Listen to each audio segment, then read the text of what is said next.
Greetings, everybody. This is Father Mike Kuchar, and we are on day number 9, I believe, through our Lenten journey through the Mass. And I think we're just a touch out of order because yesterday we did the sign of the cross. I forgot the Antiphon. And the Antiphon is what takes place during the procession into the church. Now, let me show you. If you zoom in here, you can see the very top of the page. It has a little bit of, it says the first Sunday of Lent. This was last Sunday, of course. And you zoom in, you can see the text below it in red. The red text in this book, which is the Roman Missal, tells the priest how to do the Mass, what to do. And it tells you all sorts of different things. Underneath that text, it says the entrance antiphon. And at every Mass, there is a particular antiphon.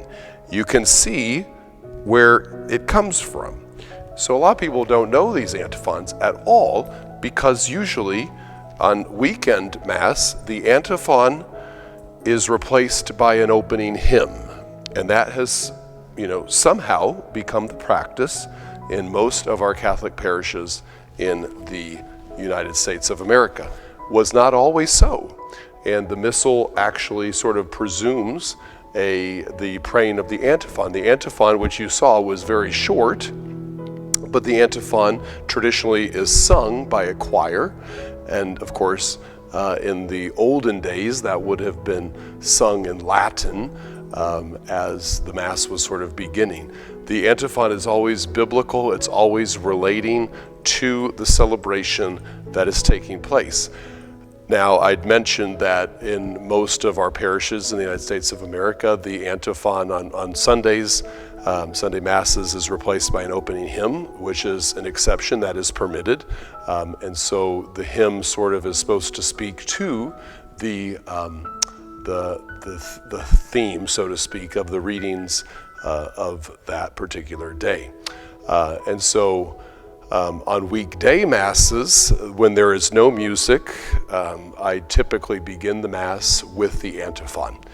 If you notice here, zoom back on in, you will find there is also a communion antiphon at every Mass. And that same sort of thing. We have replaced it generally with a communion hymn. However, the idea, I think of, the idea in the documents of the liturgy is that this is be sung in a kind of in a repetitive sort of fashion. Sometimes there were verses, but this was the antiphon, and then there would be verses that they kept kind of going back to this.